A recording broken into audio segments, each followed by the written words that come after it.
तो लगा कि ये भजन में ये तो वेद की ऋचा है, ये तो वेद की ऋचाओं के अनुसार है, क्योंकि हमारे यहाँ गुरु शब्द बड़ा महत्व रखते हैं।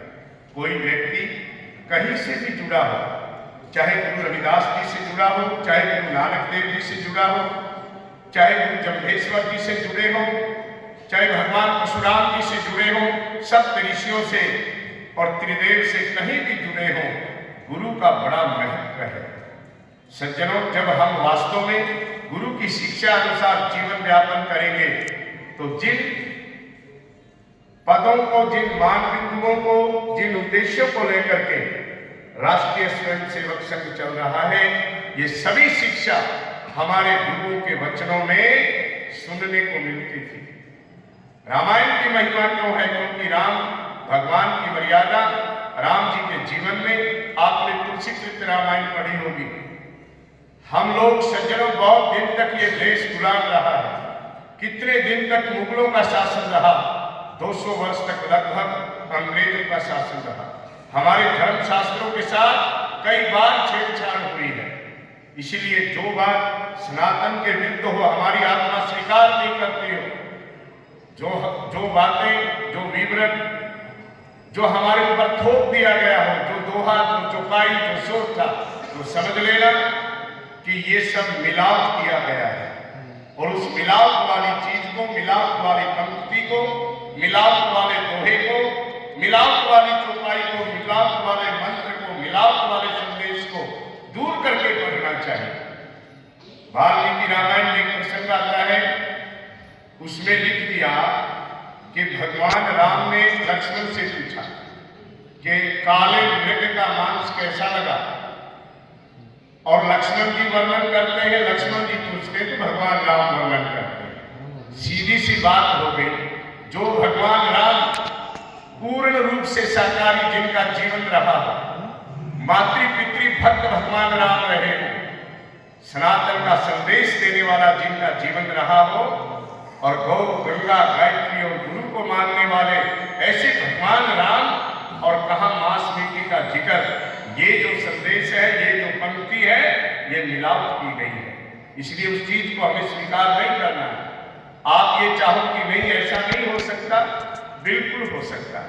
आजकल के कथा कथित संत महात्मा जो अपने आप को भगवान कहते हैं, उनके ग्रंथ पढ़ करके देखिए कितनी मिलावट है।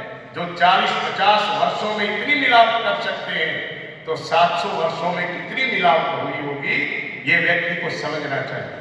ये बौद्धिक स्तर चाहिए। तो आज जो राष्ट्रीय स्वयंसेवक संघ ने हिंदू समाज को जोड़ने के लिए, हिंदू समाज की समरसता के लिए, मैं तो प्रत्येक मंच पर कहा करता हूँ मेरे उद्बोधन में कि सज्जनों, जब हमारे यहाँ ब्राह्मण भाई भगवान परशुराम जी की जयंती मना रहे हो, तो अन्य समाज को भी आमंत्रित किया जाना चाहिए। रविदास समाज को भी उनमें आमंत्रित किया जाना चाहिए, विश्वकर्मा समाज को भी आमंत्रित किया जाना चाहिए, वाल्मीकि समाज को, क्षत्रिय समाज को, सभी समाज को आमंत्रित करके एक साथ बैठ करके यज्ञ हवन करते हुए, गुरुओं का गुणगान करते हुए, भगवान के नाम का संकीर्तन करते हुए परशुराम भगवान की जयंती मनाई जानी चाहिए। ठीक उसी प्रकार से जब हम गुरु रविदास जी की जयंती मना रहे होते हैं, एक बार दिल्ली में मेरी अध्यक्षता में एक कार्यक्रम रखा गया, तो अंतर्राष्ट्रीय ब्राह्मण समाज ने कार्यक्रम रखा, तो मैंने एक सुझाव दिया कि भाई मेरा एक सुझाव है, आप समरसता की बात करते हैं, तो समरसता कहां से प्रारंभ होगी? कोई तो शुरुआत करे, कोई तो शुरुआत करे। हमने ऊपर लिखवाया ओंकार बिंदु संयुक्तम नित्यम ध्यायन्ति योगिनः कामदम मोक्षदम चैव ओंकाराय नमो नमः। जो ओंकार को नहीं मानता वो अपने आप को हिंदू कहलाने का अधिकारी नहीं है। आपने सुना होगा सांगवेदी ओम नाम सबसे बड़ा, इससे बड़ा न कोई, जो सुमिरन करे ओम का के शुद्ध आत्मा हो।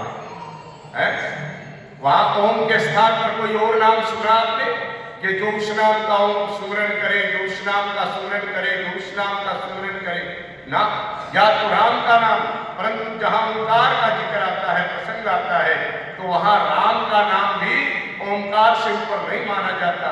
ये हमारी वेदों की परंपरा है, ये हमारे सनातन की पुरातन और मर्यादित परंपरा है, इसको स्वीकार करना चाहिए। तो वहां पर हमने निर्णय लिया, ऊपर सप्त प्रकाश में ओंकार और ओंकार बिंदु संयुक्तम नित्यम ध्यायन्ति योगिनः कामदम मोक्षदम चैव ओंकाराय नमो नमः। एक तरफ भगवान परशुराम जी का चित्र और एक तरफ संत शिरोमणि गुरु रविदास जी का चित्र, संतों के चरणों में पुष्प अर्पित करते हुए आयोजकगण और स्थान का नाम लिख दिया गया। लोगों ने कहा कि महाराज ये तो नई शुरुआत है। मैंने कहा जब तक नई शुरुआत नहीं करोगे तो बंटते रहोगे, संगठित होने का नाम नहीं है। अगर संगठित होना है तो भगवान परशुराम जी को, महर्षि वाल्मीकि जी को, गुरु रविदास जी को, मीराबाई तुकाराम को, रैदास और रविदास जी को साथ रखना पड़ेगा। जब समत्व योग का उच्चारण करेंगे तो एकदम आत्मा गदगद हो जाती है।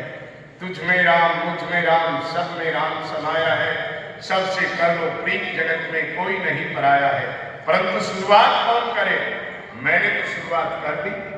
अब आगे आगे जहां भी कमेटियां, जहां भी समितियां बनी हुई है, मैंने जाट समाज के भाई बहनों से भी एक दो मीटिंग ली और कहा कि भाई अगर वास्तव में सम्मत्व योग सह उच्यते, अगर सम्मत्व योग भगवान कृष्ण ने गीता में कहा है, अगर उसको साकार रूप देना है तो आपको भी मेरी बात को मानना पड़ेगा। जब प्रत्येक समाज में इस प्रकार से हम ऋषि मुनियों का, महर्षियों का सम्मान करेंगे, संतों का सम्मान करेंगे, तो फिर किसी एक का गुरु रविदास नहीं होगा, किसी एक का भगवान परशुराम नहीं होगा, किसी एक के महर्षि वाल्मीकि जी नहीं होंगे, किसी एक का धन्ना भगत नहीं होगा। सबके सब होते हैं। वास्तव में अवतारी पुरुष और भक्त पुरुष किसी एक समुदाय के लिए नहीं होते। तो आज का ये कार्यक्रम बहुत ही सुंदर, बहुत ही प्यारा कार्यक्रम, परंतु जब कुर्सी खाली देखते हैं तो मैंने कहा यार इससे अच्छा तो हम ही दो बस ले आते, कम से कम और तो भरा भरा लगता है। या तो आप लोगों की कर्मठता में, आप लोगों ने निमंत्रण नहीं दिया, सूचना नहीं दी, या लोगों का भाव नहीं, जो भी कुछ तो कमी है, तो ये कमी नहीं रहनी चाहिए। ऐसे ऐसे दिव्य कार्यक्रमों में जहाँ हिंदू समाज की बात आए, हिंदुत्व की बात आए, समरसता की बात आए, तो हम सबको पहुंचना चाहिए। एक बात और मैं कहना चाहता हूँ, हम लोग चाहते हैं कि कार्यक्रमों में, सत्संग का कार्यक्रम होता है तो माताओं बहनों की संख्या ज्यादा होती है, और ऐसे ऐसे कार्यक्रमों में अब मैं देख रहा हूं कि भाइयों से तो अब भी माताओं बहनों की संख्या ज्यादा है, तो कम क्यों है? इसका भी एक कारण है।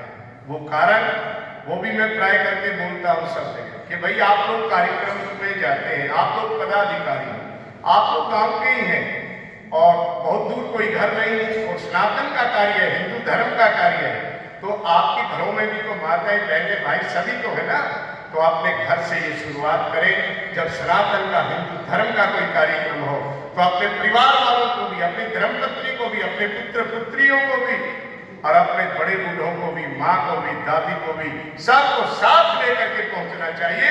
नहीं कि ये कि मैं पदाधिकारी हूं, मुझे जाना पड़ेगा, और परिवार वालों की कोई आवश्यकता नहीं। जब तक हमारी ये संकीर्ण भावना रहेगी तब तक सनातन पुष्ट नहीं होगा। इसलिए इन शुभ कार्यों में आगे बढ़ते रहे, मान बिंदुओं को स्वीकार करें। गौ, गंगा, गायत्री, गुरु और गोविंद, जो 5 गकार को मानता है वही सच्चा सनातनी है।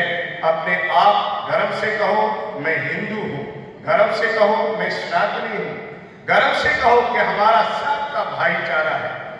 ये कोई बात नहीं, कोई देखो महापुरुषों ने तो यहाँ तक बातें कही है। क्या कही है कि भाई मित्रता से संबंध रख, मित्र क्या करता है उससे तेरा कोई लेना देना नहीं है ना। मित्रता से मैत्रीय संबंध रख, वो क्या खाता है, क्या पीता है, क्या बोलता है, उससे प्रयोजन नहीं सिद्ध होता। बहुत ऐसे लोग हैं हमारे संत समाज में भी है। मैं संत समाज से भी प्रार्थना करना चाहता हूँ कि हमारे डेरे, विशेष करके हरियाणा प्रदेश में, जो काम कुछ दिन पहले बिहार में हुआ करता, कुछ दिन पहले उत्तर प्रदेश में हुआ करता, आज हरियाणा प्रदेश में भी देखने को मिलता है कि संत है 10 बज गए और संत सूता पड़ा है, और चारपाई के नीचे बोतल पड़ी है या तो सूखा गांजा पड़ा है। ये कोई संत का जीवन नहीं। हम संतों को भी समझना पड़ेगा और आप भक्तों को भी समझना पड़ेगा कि आप संत किसको माने। इसलिए हमारे मार्ग बिंदुओं को स्वीकार करते हुए आज के आयोजक गणों को बहुत बहुत शुभकामनाएं। और हम इस मिशन में आप लोग कार्यक्रम करवाते हैं, बड़ी अच्छी बात है। जो राष्ट्रीय स्वयंसेवक संघ के 100 वर्ष पूर्ण होने पर आप सभी को बहुत बहुत शुभकामनाएं, बहुत बहुत बधाइयां। गर्व से कहो हम हिंदू हैं। मैं कहूंगा गर्व से कहो, आपको बोलना है